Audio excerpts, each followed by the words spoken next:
Bien, bonsoir à tous. Je pense qu'on va commencer ce webinaire. Donc, comme je disais précédemment, vous êtes bien sur le webinaire sur l'OPQIBI.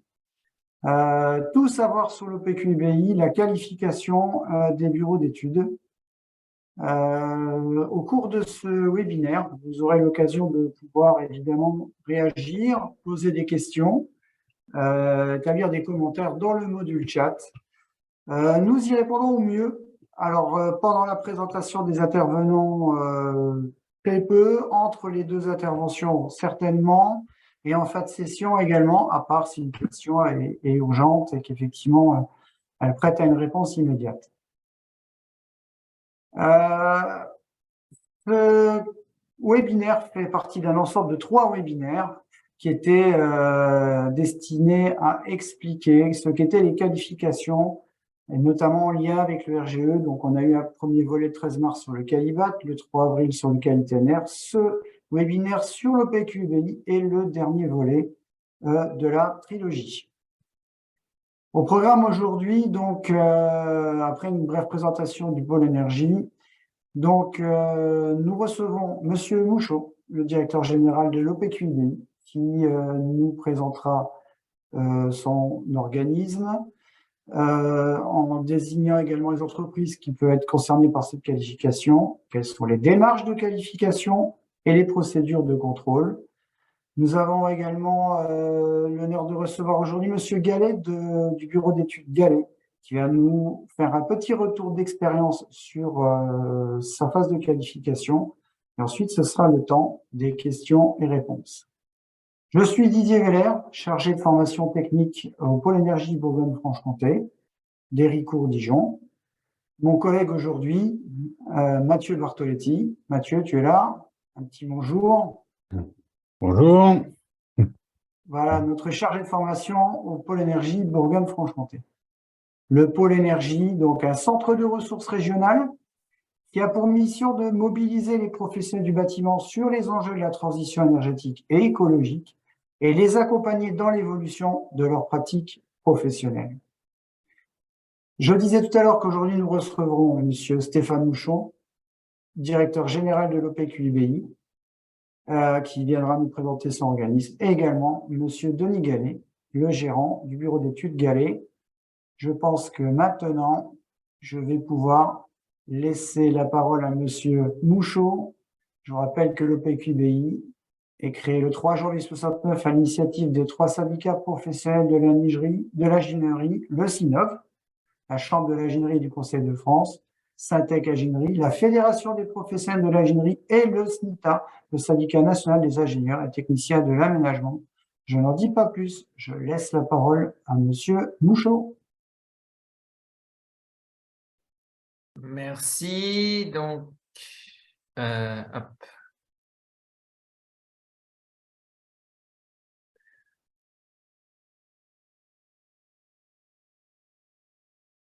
Est-ce que vous voyez l'écran? Oui. Oui, oui. C'est bon? Oui. Très bien. Eh bien, écoutez, merci d'abord au pôle énergie Bourgogne-Franche-Comté de nous avoir sollicité pour cette présentation. Donc, je vais vous présenter très rapidement le dispositif de qualification PQIBI pour les prestataires d'ingénierie et plus particulièrement, excusez-moi, je vais couper mon téléphone.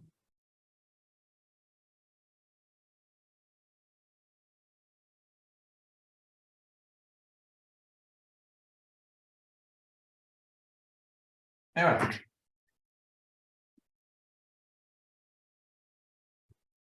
Et donc, plus particulièrement, le dispositif RGE études et audit énergétique.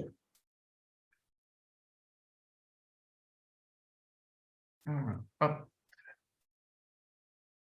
Donc, plusieurs points que je vais aborder. Tout d'abord, je vais vous rappeler très rapidement ce qu'est l'OPQIBI. Je vous présenterai le processus de qualification et je rentrerai un peu plus dans le détail des qualifications et du dispositif RGE études et audit énergétique qui, à mon avis, concerne une très grande partie de ceux qui nous écoutent aujourd'hui.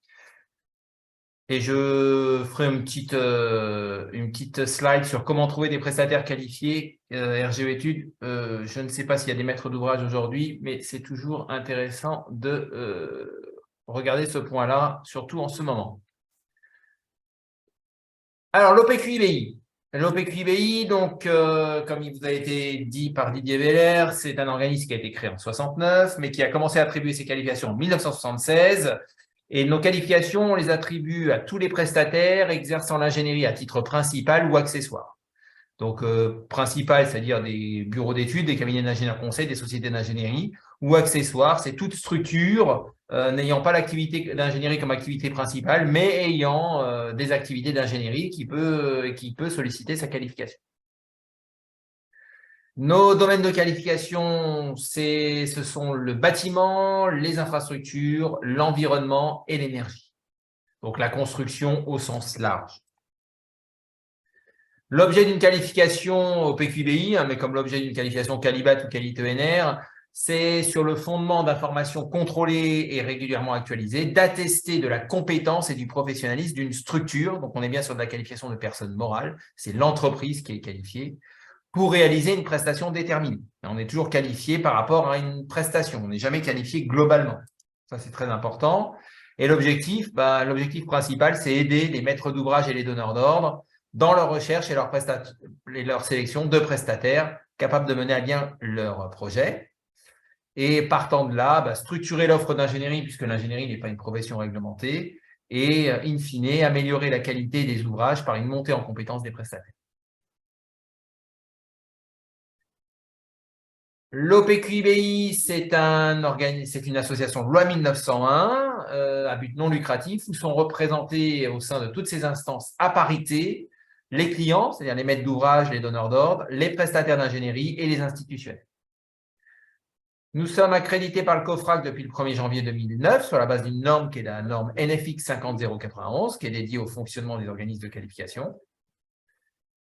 Et cette accréditation, qu'est-ce qu'elle signifie? Elle signifie, elle atteste de l'indépendance, de la transparence et de l'impartialité de notre fonctionnement et de notre processus de qualification. Nous disposons de protocoles avec les pouvoirs publics, ce qui nous confère une mission d'intérêt général. Et depuis 2015, c'est un maître d'ouvrage, un représentant de la maîtrise d'ouvrage public qui préside l'organisme en la personne de François Guillaume. Je passe très vite sur les membres de notre association, on en a une vingtaine. Donc, vous avez pour les prestataires d'ingénierie les deux fédérations professionnelles de l'ingénierie, Sinov et Syntec Ingénierie. Au niveau du collège des clients, vous allez retrouver l'AITF et la TTF qui représentent les ingénieurs et les techniciens territoriaux de France, donc dans les collectivités. On va retrouver les représentants des directeurs de services techniques des centres hospitaliers, donc via l'IHF. L'UNARC pour les responsables de copropriété, l'USH pour les bailleurs sociaux. Et puis, vous avez des maîtres d'ouvrage qui ne représentent qu'eux-mêmes, comme la Ville de Paris, comme Engie ou comme la SNCF. Au sein du collège des intérêts généraux institutionnels et experts, c'est tous ceux qui ne sont ni prestataires, ni donneurs d'ordre ou maîtres d'ouvrage. Donc, on va retrouver par exemple l'agence qualité construction, on va retrouver par exemple les architectes et on va retrouver les courtiers d'assurance.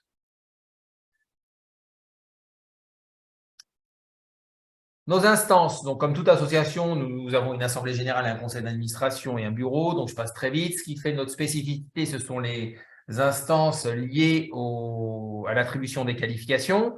Donc tout d'abord, on a les comités de qualification au nombre de 7, qui sont les instances souveraines chargées de décider de l'attribution ou non des qualifications. Et pour cela, ces comités s'appuient sur les instructions réalisées par des instructeurs.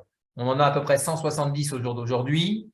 Ces instructeurs, ce ne sont pas des salariés de l'organisme, ce sont des professionnels métiers que l'on va mandater pour examiner les demandes de qualification. Donc, ces instructeurs vont rédiger des rapports d'instruction et les présenter en comité de qualification. Nous avons une commission supérieure qui est l'instance chargée d'examiner les recours des postulants à qui on a refusé une qualification et les réclamations des tiers ou des clients qui ne sont pas satisfaits de prestations réalisées par des qualifiés. On a aussi une instance qui est chargée de l'évolution de notre nomenclature. Ça s'appelle le groupe application et développement qui valide les nouvelles qualifications, valide la suppression de qualifications et les évolutions de critères. Et vous avez le secrétariat général qui est la seule instance de l'organisme composée de salariés permanents. Aujourd'hui, on est une dizaine d'équivalents temps plein. Quelques chiffres. Aujourd'hui, l'OPQIBI, c'est 2768 structures qualifiées. Par structure, j'entends sièges sociaux, on ne compte pas les établissements secondaires dans ce chiffre. 80% de TPE, moins de 20 salariés, même 60% moins de 10 salariés et 15% qui sont des structures unipersonnelles. Parmi ces 2768 structures qualifiées, plus de la moitié ont au moins une qualification RGE études, 1418. S'agissant de la Bourgogne-Franche-Comté, il y a 86 structures qui sont qualifiées en Bourgogne-Franche-Comté, donc des structures qui ont leur siège en Bourgogne-Franche-Comté, et 59 parmi ces qualifiés qui ont au moins une qualification RGE études. Au total, c'est 13 500 qualifications en cours de validité environ, ce qui fait une moyenne d'à peu près 5 qualifications détenues par qualifié. Alors, nous allons passer au processus de qualification. Le processus de qualification, il repose sur 3 textes de référence qui reprend les exigences de la norme d'accréditation NFX 50091. Donc, tout d'abord, nous avons un référentiel qui décrit les exigences et les critères généraux auxquels doivent satisfaire les postulants à une qualification. Ensuite, nous avons la nomenclature de qualification qui définit le contenu technique des prestations correspondant aux diverses qualifications que nous attribuons, mais également les critères complémentaires spécifiques à satisfaire, en plus des critères généraux. Et un dernier document qui est le manuel des procédures d'attribution, de suivi et de renouvellement des qualifications, donc qui, comme son nom l'indique, indique comment nous attribuons, comment nous contrôlons et comment nous renouvelons les qualifications. Ces 3 textes sont bien évidemment téléchargeables sur notre site web. Alors, les critères de qualification. Quelle que soit la qualification demandée par un prestataire, il y a toujours 3 séries de critères. Tout d'abord, vous avez les critères légaux, administratifs, juridiques et financiers. Donc, dans ce cadre-là, on va regarder le parcours de la structure, son identification, sa régularité administrative et financière, et surtout si la structure est bien assurée au regard des qualifications qu'elle demande. Donc, que ce soit en responsabilité civile professionnelle, responsabilité civile d'exploitation, donc ça c'est pour toutes les qualifications, et lorsque cela est nécessaire, responsabilité civile décennale. On va regarder également l'évolution du chiffre d'affaires, l'évolution des effectifs de la structure. Ensuite, vous avez les critères techniques portant sur les moyens de la structure, puisque pour être qualifiée, une structure doit disposer de moyens propres. Donc, tout d'abord, les moyens humains. Donc, sur la base de CV détaillé, diplôme, attestation de formation, DSN, pour vérifier que les collaborateurs qui sont mentionnés sont bien des collaborateurs de la structure et non pas des co-traitants ou des sous-traitants. Les moyens matériels. Donc, on va vérifier que la structure dispose bien de moyens matériels en conformité avec la demande de qualification et le cas échéant des outils méthodologiques. 3e série de critères, critères techniques portant sur les références de la structure. Donc, sur la base des demandes de qualification, on va demander des références de réalisation. Donc, le nombre varie, mais en général, pour les qualifications volontaires, dites volontaires, on est sur 3 références par qualification demandée. Pour les qualifications RGE et réglementaires, là, on le verra tout à l'heure, c'est à la carte en fonction des qualifications. Donc, pour ce critère, on va exiger des attestations de référence client, les pièces contractuelles apportant la preuve que c'est bien la structure postulante qui a eu la mission, et puis des justificatifs techniques.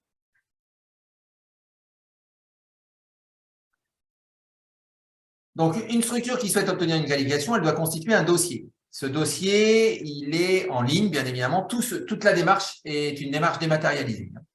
Donc, elle constitue son dossier sur notre extranet, donc un espace lui est dédié, via un identifiant et un mot de passe. Donc, elle va faire sa demande de qualification, elle va remplir quelques informations concernant son identification et elle va indiquer les collaborateurs compétents et les références qu'elle souhaite présenter. En fonction de tout ça, elle va valider son dossier et elle va télécharger donc, les pièces demandé. Donc, en fonction de la demande d'un bureau d'études, le système indique précisément ce que le bureau d'études doit fournir comme pièce justificative à télécharger. La seule chose qui est à envoyer à l'organisme, c'est la lettre de demande ou la lettre d'engagement qui est envoyée par mail ou par courrier. Donc, c'est la lettre qui indique les qualifications qui sont souhaitées et surtout qui indique que le postulant, son représentant légal, a bien pris en connaissance des textes de l'OPQI qui s'engage à respecter un certain nombre d'exigences qui sont définies dans ces textes. Une fois que nous recevons cette lettre de demande, nous avons 2 mois pour étudier la recevabilité de la demande. Donc, cette recevabilité, c'est une étude de recevabilité administrative, c'est-à-dire qu'on va vérifier la complétude du dossier. Ça, cette étude de recevabilité administrative, elle est effectuée par mes collaborateurs. Si le dossier est déclaré recevable, il va être transmis à un ou plusieurs instructeurs compétents qui vont avoir 1 mois pour instruire techniquement la demande de qualification. Donc, dans le cadre de cette période d'1 mois, l'instructeur ou les instructeurs vont regarder les pièces du dossier, bien évidemment, et ils vont également regarder les résultats des enquêtes que nous réalisons auprès des donneurs d'ordre et maîtres d'ouvrage de la structure postulante.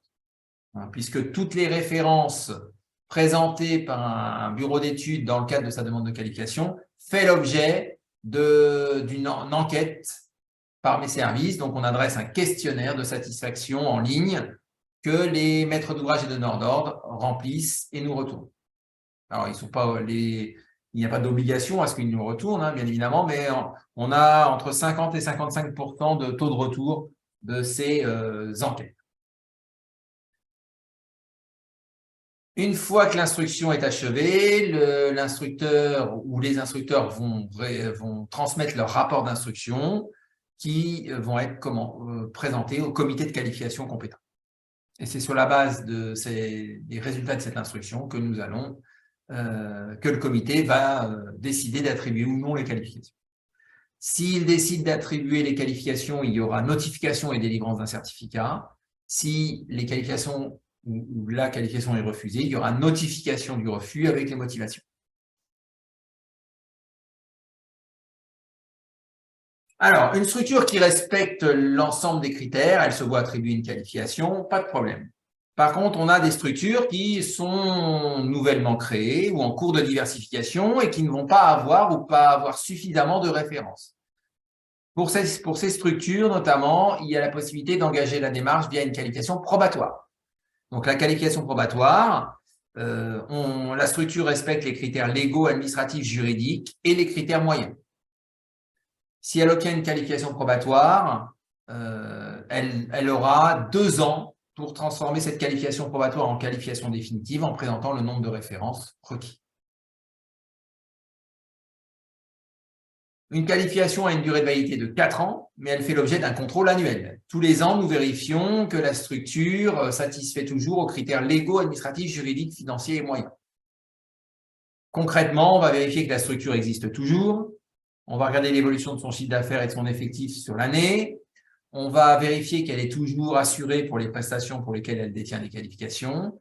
Et on va vérifier que les moyens, notamment humains, qui ont permis à la structure d'obtenir la qualification sont toujours présents dans la structure. Et si ce n'est pas le cas, on va examiner les collaborateurs qui les ont remplacés, s'ils les ont remplacés. S'il n'y a pas de collaborateurs nouveaux qui ont remplacé les collaborateurs qui ont disparu, la qualification est retirée. Une qualification probatoire, elle a une durée de validité limitée à 1 an, renouvelable au maximum 1 fois. Donc 2 ans au maximum pour présenter des références. Ça, c'est valable pour toutes les qualifications, sauf une qualification qu'on verra en détail tout à l'heure, celle concernant les audits énergétiques maisons individuelles, puisque là, il s'agit d'une qualification dont les exigences ont été définies par décret, et là, la durée de validité d'une probatoire a été limitée à 1 an, non renouvelable. Bien évidemment, si à tout moment les critères de qualification ne sont plus satisfaits par une structure qualifiée, il peut y avoir suspension et ou retrait de la qualification. Alors, lorsqu'on décide de l'attribution d'une qualification ou d'une qualification probatoire, il y a donc notification et délivrance d'un certificat Sur ce certificat, vous allez avoir deux types d'informations, la carte d'identité de la structure et les qualifications et qualifications probatoires détenues. Alors, j'ai mis le certificat du BET Gallet, puisqu'il intervient. Donc, c'est le certificat en cours de validité. Donc, vous avez en haut, vous voyez le numéro du certificat, la période de validité, puisqu'une qualification, si elle est valable 4 ans, le certificat, lui, n'est valable qu'1 an, puisqu'il est réédité à l'issue de chaque contrôle annuel et chaque renouvellement. Et puis, vous avez dans la deuxième partie les qualifications obtenues avec leur date de validité. Donc là, on voit que les qualifications sont valables jusqu'au 1er février 2026, sous réserve, bien évidemment, de la satisfaction des contrôles annuels. Et vous avez également les dates d'effet, c'est-à-dire la date à partir de laquelle la qualification est entrée en vigueur. Voilà, a pris son effet pour le postulant. Pour les qualifications RGE études, en plus, vous avez une annexe qui répertorie toutes les qualifications RGE études. Alors là, dans le cas du BET Gallet, je crois qu'il n'y a que des qualifications RGE études, donc ça fait doublon, mais vous avez des structures qui ont des qualifications RGE études, mais qui ont aussi d'autres qualifications dites volontaires. Donc, il nous a été demandé de faire une annexe spécifique aux qualifications RGE études. Pour le RGE études également, on doit indiquer en annexe la localisation des référents techniques par qualification. Donc là, par exemple, pour chaque qualification RGE études, on voit que le ou les référents techniques sont au siège. Donc ça, c'est une obligation de la charte RGE études dont on parlera tout à l'heure. Pour les maîtres d'ouvrage et donneurs d'ordre, un petit nota lorsqu'un candidat ou un prestataire vous fournit un certificat de qualification, bien vérifier la date de validité du certificat, comme je vous l'ai dit, le certificat est valable 1 an seulement. Donc, si aujourd'hui, nous sommes le 22 mai 2023, si on vous fournit un certificat du 1er avril 2022, c'est qu'il y a quelque chose qui ne va pas, puisque le certificat était valable jusqu'au 1er avril 2023. Donc, toujours bien faire attention aux dates de validité. Faire attention aussi au contenu du certificat de qualification, à ne pas se contenter du logo PQIBI, mais de regarder que les qualifications détenues par la structure correspondent bien à ce qui est demandé dans le marché. En cas de doute, consultez l'annuaire en ligne ou contactez-nous. Et en rouge, il y a de plus en plus de fraudes aux certificats avec des faux certificats créés ou même des qualifiés qui n'ont pas forcément toutes les qualifications qui peuvent être demandées dans certains marchés, donc qui vont jusqu'à créer des faux certificats. Donc, il faut être très, très vigilant. Ce n'est pas parce qu'une structure demande une qualification qu'elle l'obtient, sinon ça n'aurait aucun intérêt. En 2022, on a eu un taux de refus moyen de 20% pour l'ensemble des qualifications demandées et renouvelées. Pour les premières demandes, ce taux monte à 45%. C'est-à-dire que 45% des qualifications demandées pour une première fois ont été refusées. Une structure qui n'a pas obtenu une qualification probatoire qu'elle avait demandée, elle peut déposer un recours. Alors tout d'abord, un recours amiable. Et ce recours amiable permet de mandater un nouvel instructeur qui va refaire une instruction et un nouveau passage en comité. Donc, sur présentation de nouvelles pièces au regard des motivations des refus du refus qui a été notifié. Deuxième strate et dernière strate, il peut y avoir un recours auprès de notre commission supérieure. Alors, la commission supérieure peut être saisie directement. Il n'y a pas d'obligation de passer par le recours amiable. Mais en tout cas, suite à un refus en recours amiable, il y a cette dernière étape possible, un recours auprès de notre commission supérieure. Donc, la commission supérieure, là, elle n'est pas chargée de réinstruire le dossier, mais elle est chargée de vérifier que le comité a eu raison ou pas, au regard des critères de qualification et de la nomenclature, de refuser la qualification. De même, tout client ou tout tiers qui n'est pas satisfait d'une prestation réalisée par un prestataire qualifié peut déposer une réclamation auprès de l'OPQIVI et c'est la commission supérieure qui sera chargée de l'instruire. Que ce soit dans le cadre d'un recours ou que ce soit dans le cadre d'une réclamation, nous avons, conformément à la norme d'accréditation NFX 50091, nous avons un délai maximum de 6 mois pour répondre. Alors, quel coût pour la qualification? Alors, vous avez différents types de coûts.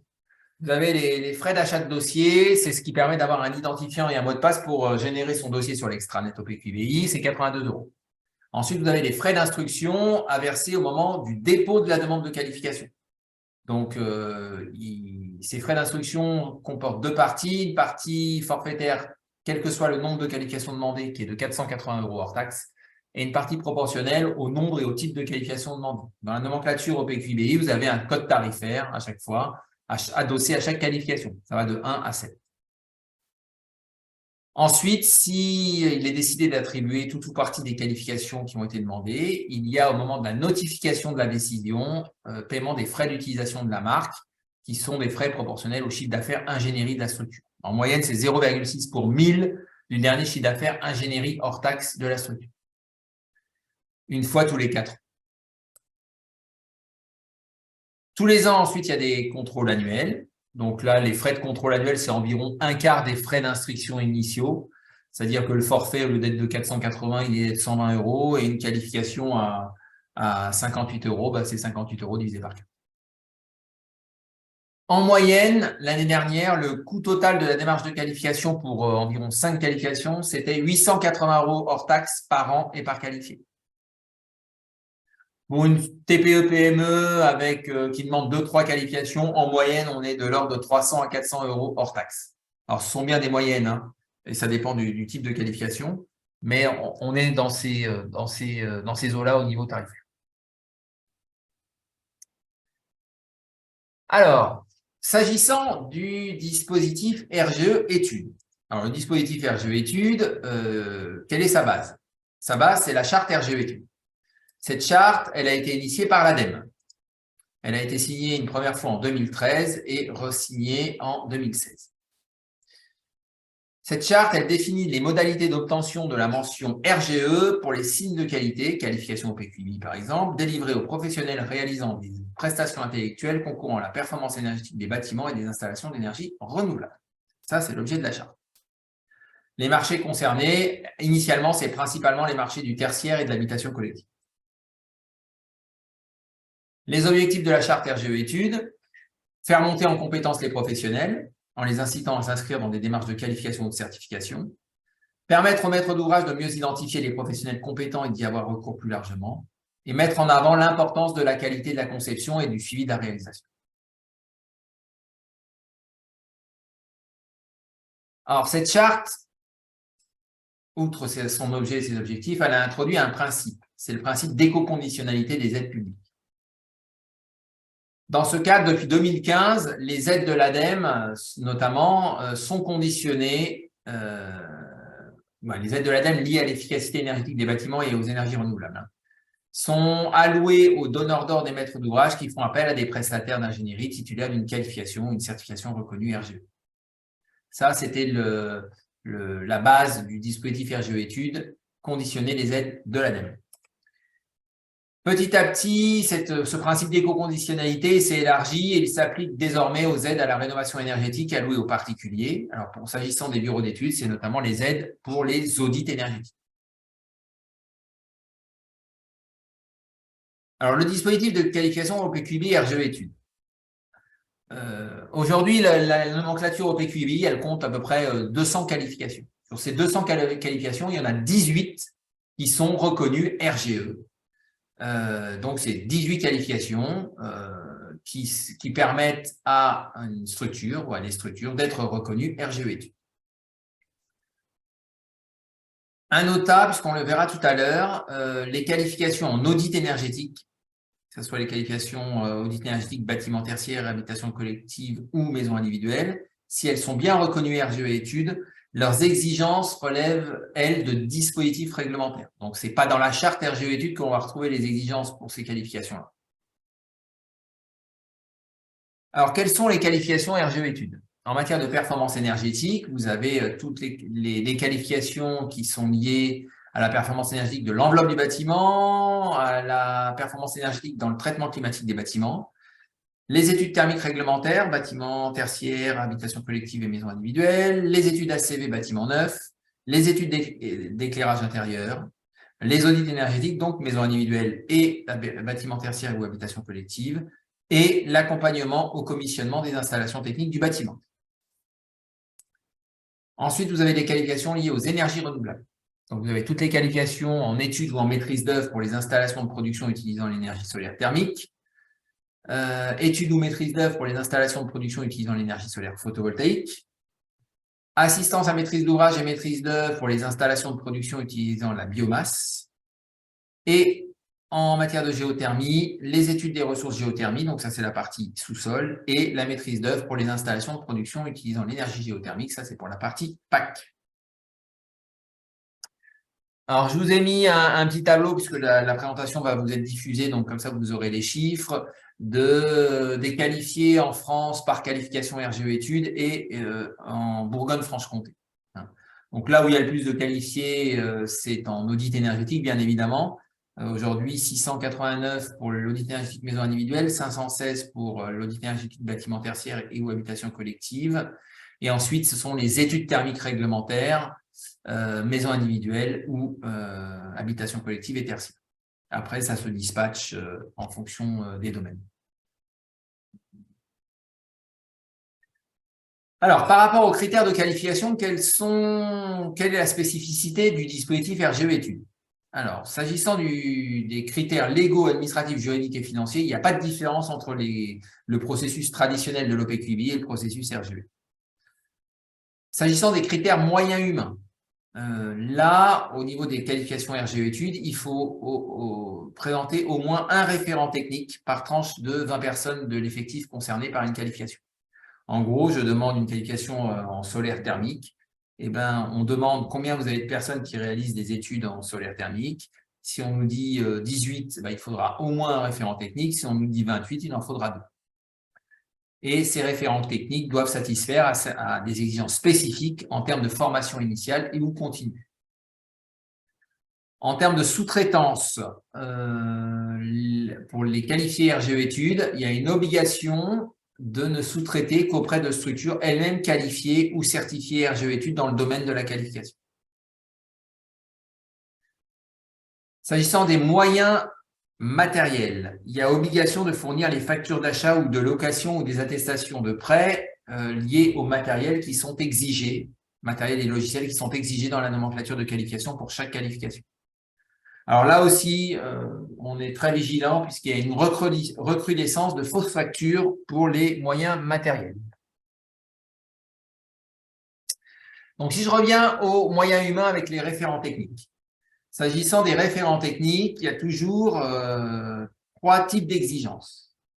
Vous avez l'exigence en termes de formation initiale, vous avez une exigence en termes de formation continue et vous avez une exigence en termes d'expérience professionnelle. Et donc, c'est le cumul de ces 3 exigences qui doit permettre de valider ou non un référent technique. Donc, si je reprends l'exemple du solaire thermique, pour les qualifications solaires thermiques, il faut que le référent technique soit thermicien. Donc, il doit être apporté la preuve qu'il est thermicien. Alors, thermicien, c'est pas un ingénieur, c'est pas un thermicien diplômé, hein, ça peut être un autodidacte, mais en fonction de la formation initiale, il faudra justifier de 3 à 7 ans d'expérience professionnelle dans le domaine de la qualification. Donc, si je suis un ingénieur, ce sera 3 ans. Si je suis un autodidacte, ça sera 7 ans.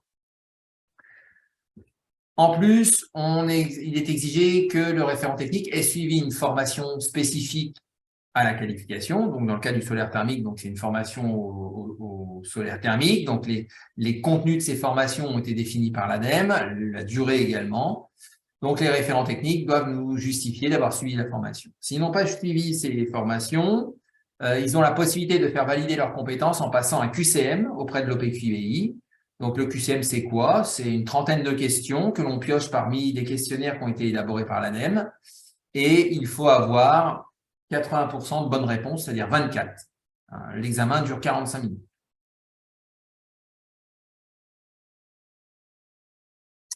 S'agissant des références, tout à l'heure, je vous ai dit que pour les qualifications traditionnelles de l'OPQBI, on demandait en général 3 références de prestations achevées depuis moins de 4 ans.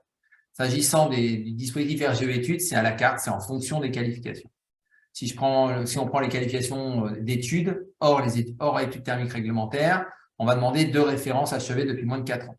Pour les qualifications d'assistance à maîtrise d'ouvrage ou de maîtrise d'œuvre, c'est une référence achevée depuis moins de 4 ans.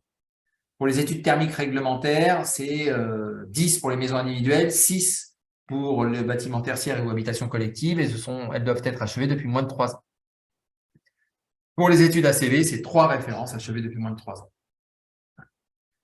Pour les qualifications de maîtrise d'œuvre, donc maîtrise d'œuvre, ce sont les qualifications que l'on appelle les qualifications d'ingénierie. Vous avez plusieurs types de qualifications, vous avez notamment les qualifications d'ingénierie, c'est les qualifications de maîtrise d'œuvre au sens de la loi MOP, c'est-à-dire études plus suivi de chantier. Il est exigé pour ces qualifications-là, RGE études, en plus de fournir la preuve d'une offre de suivi de la performance énergétique du bâtiment ou de l'installation d'énergie renouvelable pendant 3 ans.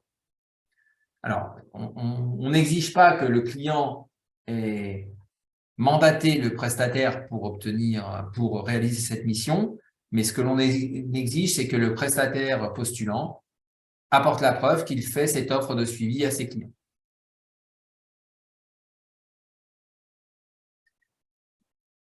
Au niveau de l'analyse des références, pour les qualifications RGE études, l'analyse est effectuée au regard de tableaux de points de contrôle qui ont été élaborés par l'ADEME. Donc, pour chaque qualification RGE études, vous avez un tableau de points de contrôle, et donc, à l'aide de ces tableaux, on va noter les références. Et le principe, c'est que la référence obtienne au moins la moyenne, et elle ne doit pas avoir de note rédhibitoire sur certains points. S'il y a ne serait-ce qu'une note rédhibitoire, la référence est rejetée.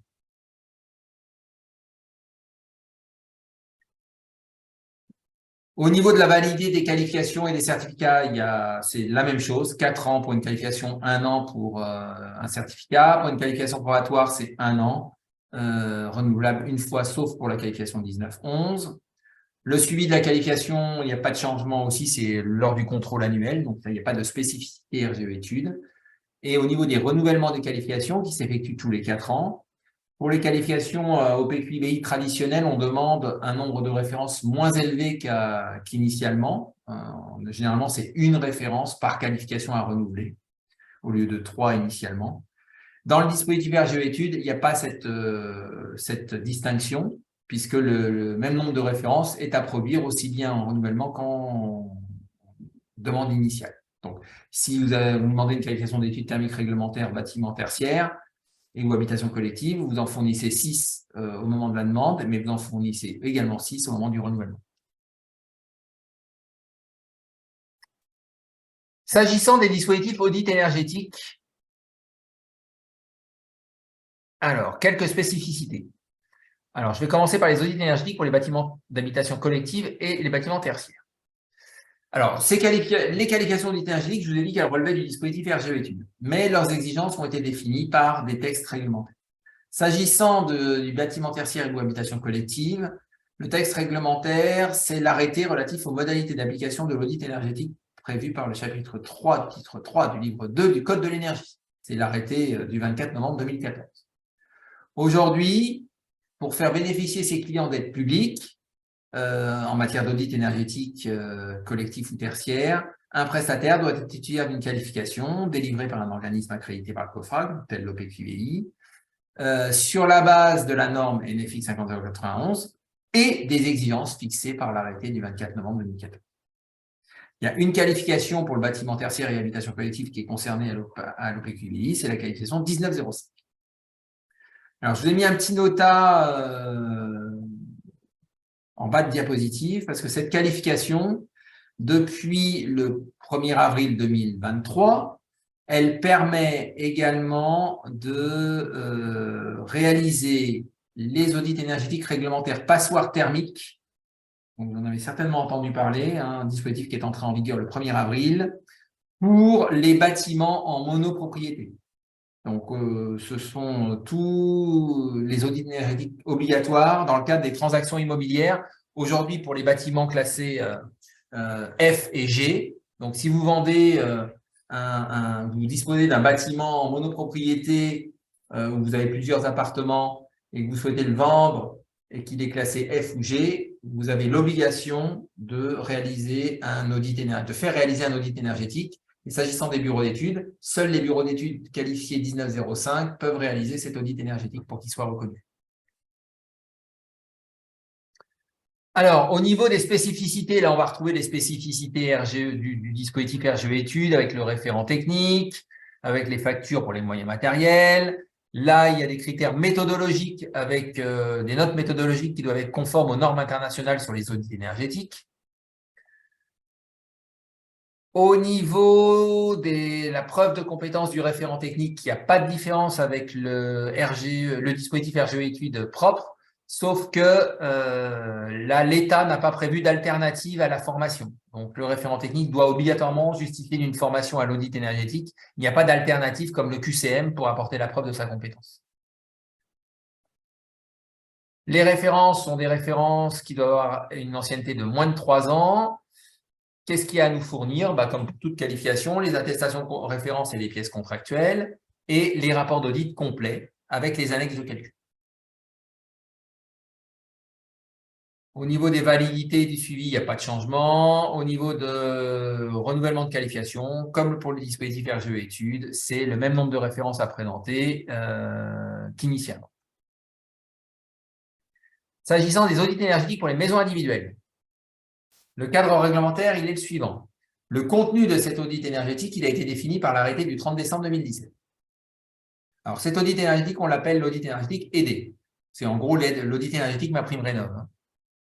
Les conditions de qualification des prestataires ont été définies dans le décret du 30 mai 2018.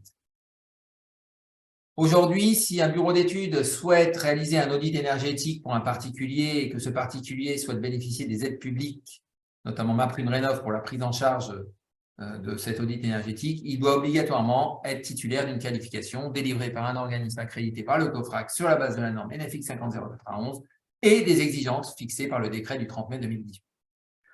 Donc, à l'OPQB, il y a une qualification qui est concernée, c'est la qualification 1911, audit énergétique maison individuelle. Alors là, pareil. Conformément au décret du 30 mai 2018, si vous n'avez pas la qualification 1911, mais que vous avez la qualification 1905 au PQBI, vous pouvez réaliser ces audits et faire bénéficier vos clients des aides relatives à l'audit énergétique pour les maisons individuelles. Donc, vous n'êtes pas obligé d'avoir la qualification 1911. Vous pouvez, avec votre qualification 1905, réaliser ces audits.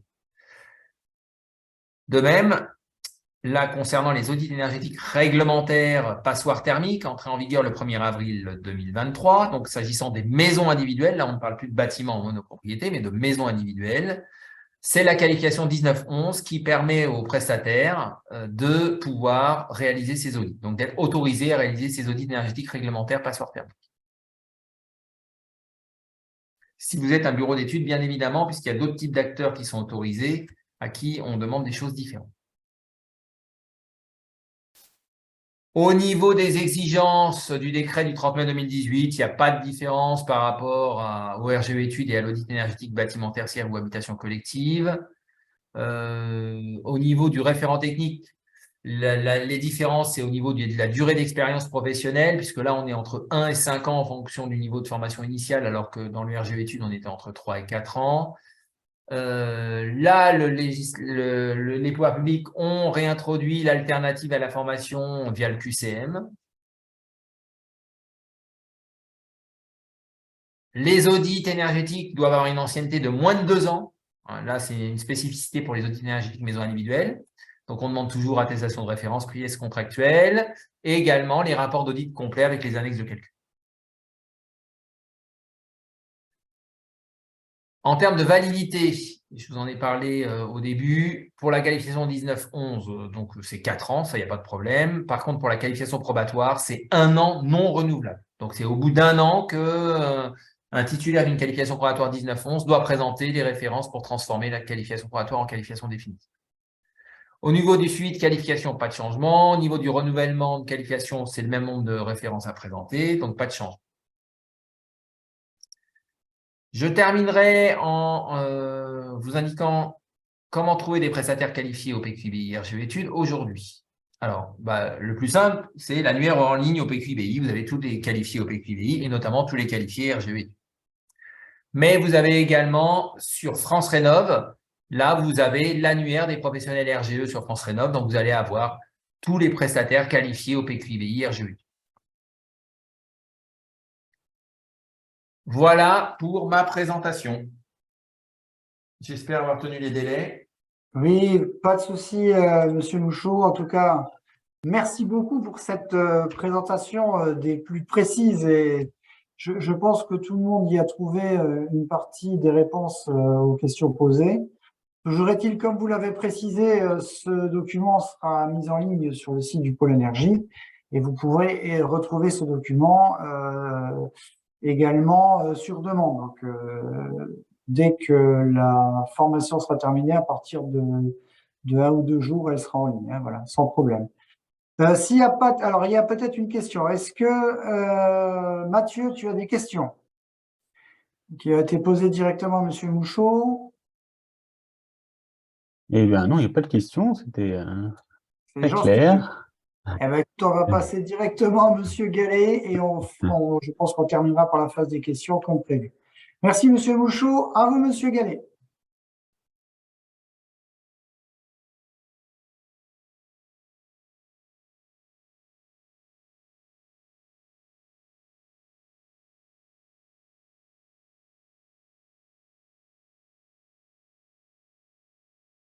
Alors, on ne vous entend pas, Monsieur Gallet. Réactivez votre micro. Ouais, je pense qu'il manque le micro.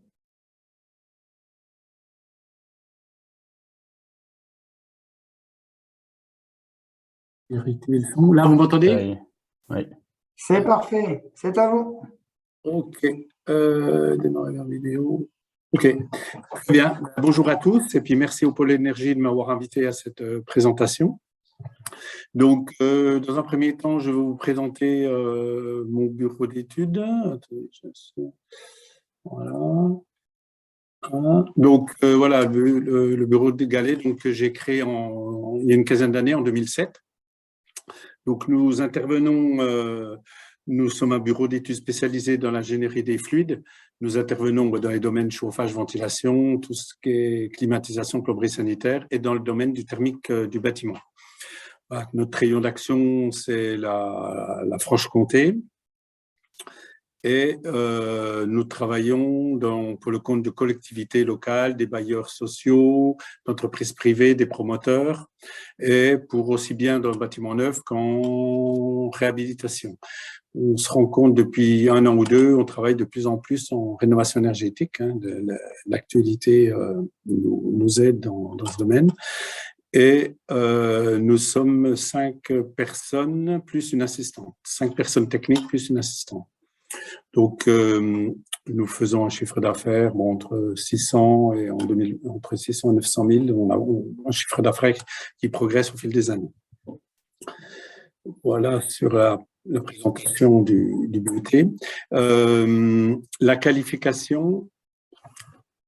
Donc, j'ai démarré les démarches de qualification en 2016.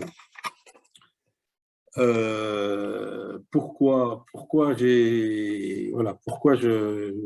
se qualifier? C'est vrai qu'en 2016, quand il est apparu la charte RGE études au niveau de l'ADEME, j'étais pas très favorable à une qualification. Donc, bon, entre guillemets, par obligation, j'ai démarré mes dossiers de qualification.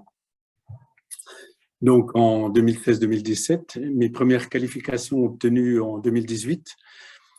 Et actuellement, donc, j'ai 6 qualifications avec mention RGE. J'ai essentiellement des qualifications avec mention RGE. Pourquoi donc, pourquoi se qualifier? En 2017, c'était essentiellement pour les dossiers d'études subventionnés par l'ADEME. C'était une obligation. J'ai eu quelques dossiers bloqués en raison de ma non-qualification, donc je n'avais pas le choix. J'y suis allé par obligation. Et aussi pourquoi? C'était aussi pour certifier. Donc, en premier temps, c'était l'obligation et au fil des années, je me suis rendu compte que c'était aussi pour valider ma qualité de prestation au sein de mon bureau d'études. Donc, et je me rends compte aussi que depuis que je suis qualifié, donc depuis 2018, j'ai de nombreuses demandes de maître d'ouvrage sur des demandes d'études, notamment d'études de faisabilité dans les domaines bois énergie et géothermie, et aussi beaucoup de demandes d'audit énergétique. Parce que peu de bureaux d'études, bon, en audit, quelques bureaux d'études sont qualifiés, mais en bois énergie et géothermie au niveau régional, peu de bureaux d'études sont certifiés, donc j'ai beaucoup de demandes d'études.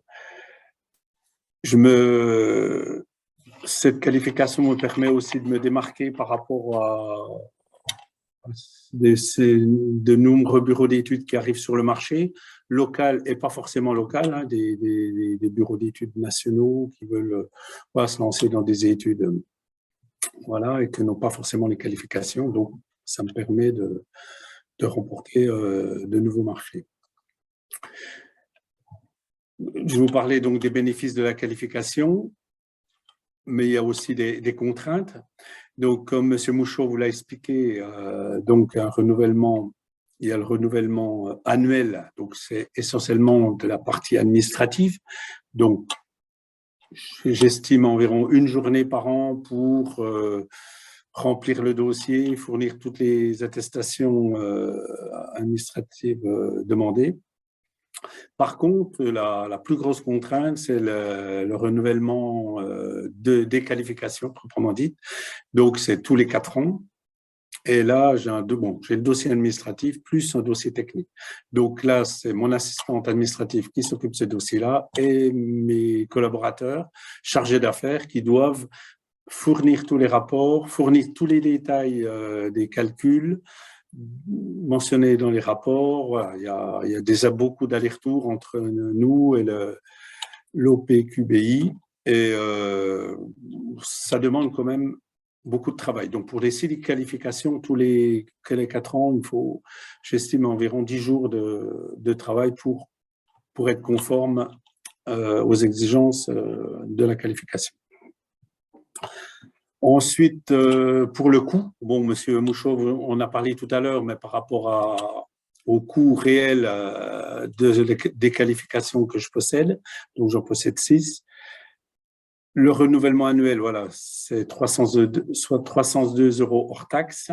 Le renouvellement pour les 4 ans, tous les 4 ans, c'est 3 430. Les frais d'utilisation de la marque, on paye une fois tous les 4 ans. Donc, ce qui me fait, en moyenne annuelle, au sein de nos bureaux d'études, un coût de 1 272 € hors taxe. Mon sentiment par rapport à la qualification, comme je vous l'ai dit tout à l'heure, il y a une grosse contrainte au début pour monter des dossiers. Une fois que les dossiers sont en place, commence à avoir un peu l'habitude lors des renouvellements à renseigner ces dossiers. Bon, il y a le coût financier qui est par rapport à mon chiffre d'affaires n'est pas le plus c'est pas le plus important. Ce qui est le plus prenant, c'est le temps d'instruction et de montage de ces dossiers. Par contre, les bénéfices, c'est vraiment une forte demande des maîtres d'ouvrage par rapport aux études. Donc, voilà, c'est le point positif. Autre point positif aussi, comme les qualifications nous ont demandé des formations, pareil, au début, ça nous paraissait une contrainte. Ça nous a permis aussi, même si on avait l'expérience d'acquérir, d'améliorer nos connaissances. Donc, on a réalisé dans les différents domaines que je vous ai énoncé tout à l'heure, des formations techniques de 3 à 5 jours. C'était un point positif. Tous mes collaborateurs qui ont participé à ces formations ont trouvé un intérêt à suivre ces formations. Même s'il y a des choses qu'on savait, on apprend toujours des nouveaux éléments. Autre point aussi, positif par rapport à cette certification, c'est au niveau du taux, au niveau du taux de cotisation de mon assurance décennale. Mon assureur me fait une ristourne étant donné que je suis qualifié au PQBI. Voilà, donc c'est une petite chose aussi que je voulais mettre en avant. Voilà, j'en ai fini pour mon retour d'expérience sur cette qualification et je conseillerais à tous mes confrères qui hésitent encore de se qualifier. Merci beaucoup, Monsieur Gallet, pour ce retour d'expérience. C'est un exercice pas simple. Il fallait synthétiser ça. Vous l'avez très bien fait. Je vous remercie beaucoup. Je vais passer la main à mon collègue Mathieu qui, de son côté, a des questions à poser. Il y a eu quelques questions pendant l'intervention de Monsieur Gallet, alors qu'ils sont plutôt à destination de Monsieur Mouchot, je pense. On a une première question. Si un certificat est valable 1 an et que l'opération audit RGE se passe sur 2 années avec la seconde année non qualifiée au PQBI, que se passe-t-il? Alors, je suppose que quand c'est un audit qui est à cheval sur 2 années. Je comprends pas très bien le sens de la question. Peut-être que Francis peut préciser. Pour l'audit énergie maison individuelle? Audit RGE. Audit RGE, de toute façon, il faut. C'est pour l'ancienneté, si je comprends la question, c'est la date de fin de mission. Voilà. Ah, je vois un message. Le sens, c'est si je perds ma qualification maison individuelle, audit énergétique maison individuelle. Ah, alors là, c'est une autre question. C'est-à-dire que vous êtes qualifié, et puis vous perdez votre qualification et vous réalisez un audit énergétique pendant ce temps-là et vous souhaitez savoir comment ça va être pris en charge. Alors là, c'est pas à l'OPQBI qu'il faut le demander, c'est vraiment à l'ANA, parce que c'est l'ANA qui prend en charge. Hein. Donc, normalement, la qualification doit être valide à la date du rapport d'audit. Voilà. Très bien, merci. Je pense que c'est Voilà. bien ça. Il y avait une personne qui voulait savoir si vous avez un autre moyen de communication que le formulaire contact. J'ai pas entendu.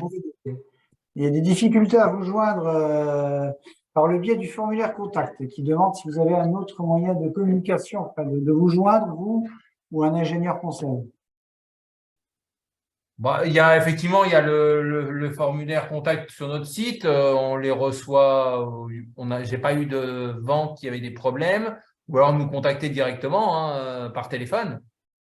D'accord. Après, je vous avouerai que compte tenu du nombre de demandes de qualification qui croît à une vitesse grand V depuis 2 ans avec les audits énergétiques maison individuelle, c'est vrai que des fois c'est un peu compliqué. Mais normalement, si vous nous envoyez une question via le formulaire de contact, vous avez une réponse assez rapidement. Hein. D'accord. D'accord. Après, il peut y avoir des loupés. Hein. Je le garantis pas à 100%. Il peut y avoir des loupés comme dans toute organisation, mais bon, les formulaires de contact, on les reçoit sans difficulté. Hein. Sinon, vous avez l'adresse mail opqbi@opqbi.com direct. Voilà, qui arrive directement à l'organisme. Donc ça, on pourra la mettre. Ouais, donc je peux peut-être la mettre dans le, voilà. Dans le chat. Dans le chat. Bon, après, il y a une question très lourde. La question, quelle différence entre la qualification et la certification? Sachant que vous délivrez des certificats de qualification. Alors, déjà, quelle certification? Ouais. Parce qu'une certification en tant que telle, ça ne veut rien dire. Ouais. Une certification, vous avez des certifications de services, vous avez des certifications de personnes, vous avez des certifications de produits. Voilà. Donc, tout dépend du référentiel et des exigences et de ce que l'on veut. Vous avez de la certification système de management de la qualité. Bon, effectivement, ça n'a rien à voir avec une qualification de compétences. Maintenant, sur le RGE, études, de toute façon, il y avait quelques certifications au départ, mais qui ont vite abandonné. Donc, il n'y a plus que des qualifications. Voilà. Et pour les qualifications dites volontaires, aujourd'hui en ingénierie, il n'existe absolument pas de certification. D'accord. Hein. Donc, Ensuite, et puis ça dépend aussi des exigences des pouvoirs publics pour le réglementaire ou le quasi-réglementaire. Ils peuvent choisir un dispositif de qualification, ils peuvent choisir un dispositif de certification de service. Tout dépend ce qu'ils veulent. d'accord. Voilà. Mais les exigences ne sont pas forcément les mêmes. Alors, j'ai un opérateur à moi qui est en cours de demande de certification RGE. Ah, mais ça, c'est pour la certification rénovation globale. Donc, effectivement, dans le cadre du dispositif RGE travaux, vous avez la certification rénovation globale qui existe et qui est attribuée par Calibat.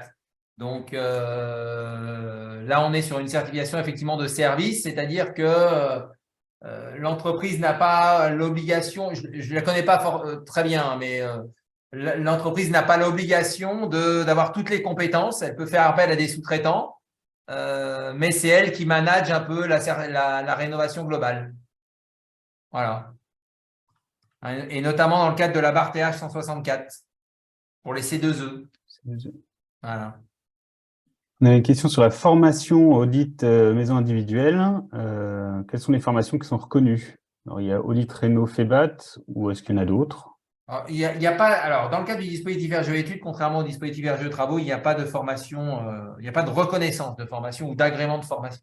Il y a un contenu qui a été défini, que vous retrouvez dans notre nomenclature, mais qui est le même contenu que chez Calibat pour les audits énergétiques maison individuelle, hein, parce que Calibat aussi fait des qualifications audits énergétiques maison individuelle, mais orientées plus entreprise de travaux, puisque ça a été autorisé par les pouvoirs publics. Mais le contenu a été défini par le décret du 30 mai 2018. Donc, nous, ce que l'on vérifie, c'est que le programme de formation correspond bien au contenu de la formation exigée par le décret du 30 mai 2018. Mais il n'y a pas d'agrément ou de certification. Nous, on a juste une liste informative. Donc, certains organismes nous envoient leur programme de formation en disant, voilà, est-ce que ça conviendrait pour votre qualification? Si ça convient, on la met sur notre liste informative. Mais ça n'est absolument pas un agrément, une reconnaissance de qualité de la formation. C'est juste que le programme de formation est conforme à ce qui est exigé. Bien. Ensuite, on a une question sur la convergence entre l'audit réglementaire et l'audit incitatif. Suite à cette convergence, que deviendra la 1911? Alors, déjà, pour l'instant, il n'y a pas de convergence. Et il n'est pas sûr qu'il y en ait une. Voilà. Ce qui me permet de faire un aparté. Aujourd'hui, la qualification 1911 permet de réaliser des audits énergétiques réglementaires. Par contre, il est impossible d'obtenir la qualification 1911 en présentant des audits énergétiques réglementaires passoires thermiques, puisque ce n'est pas le même contenu. Voilà. Donc, ça va dans un sens, mais pas dans l'autre. Donc, les pouvoirs publics réfléchissent et effectivement, je suis membre du comité de suivi audit énergétique qui se réunit toutes les semaines avec la DHUP, au ministère de la Transition écologique. Donc, réfléchissent effectivement à éventuellement une convergence entre les deux types d'audits, mais ils se sont rendus compte que ce n'était pas aussi simple que ça.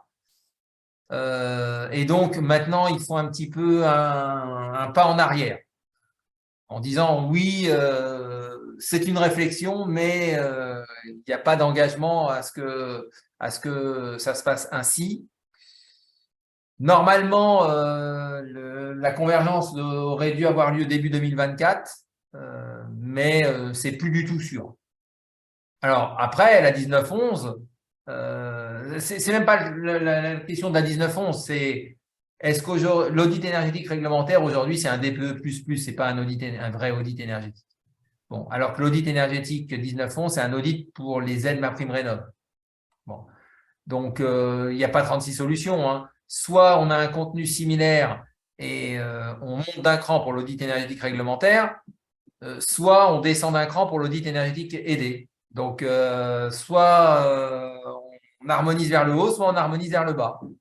Donc, pour l'instant, on ne sait pas. Et on ne sait pas si ça se fera, finalement.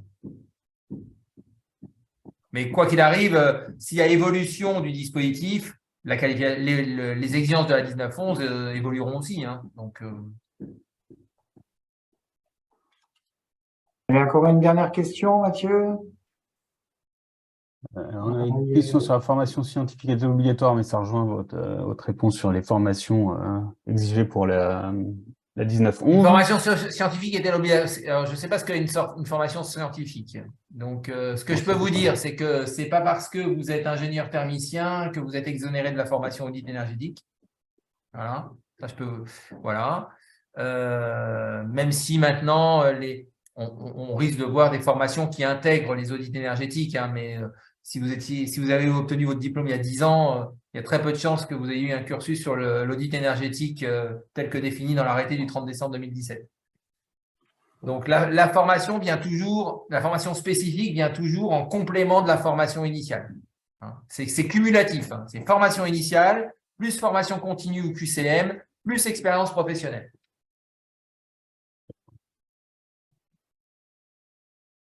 Bon. Voilà, le temps passe et le créneau, lui, est restreint.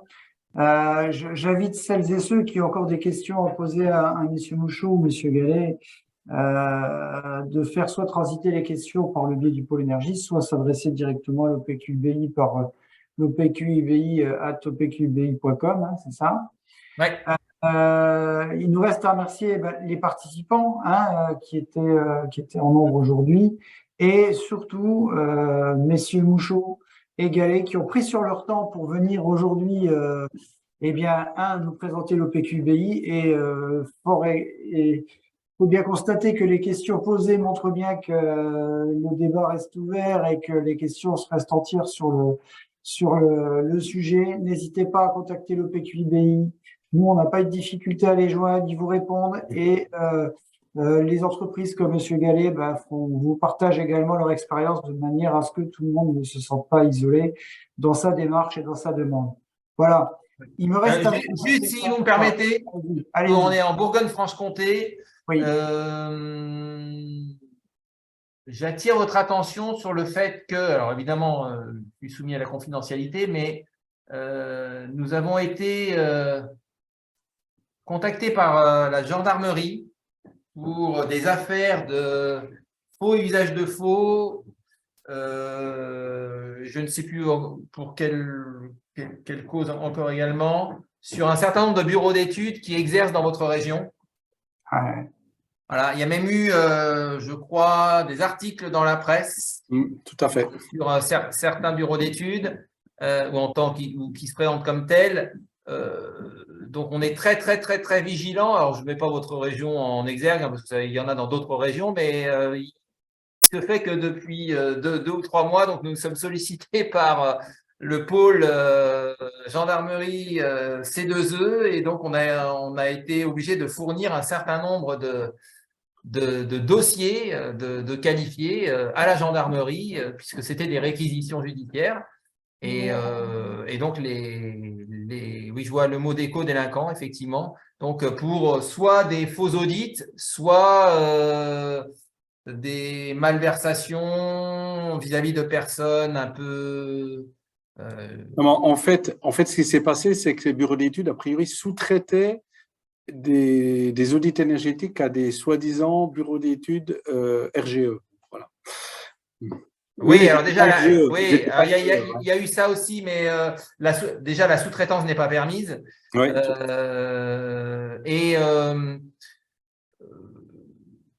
On voit aussi, et là, c'est assez récent, depuis 15 jours, 3 semaines, alors c'est pas spécifique à votre région, pas du tout, là, en l'occurrence, on a des mails que reçoivent nos qualifiés en disant, voilà, il y a beaucoup d'audits à faire, nous, on réalise ces audits et vous les validez pour nous.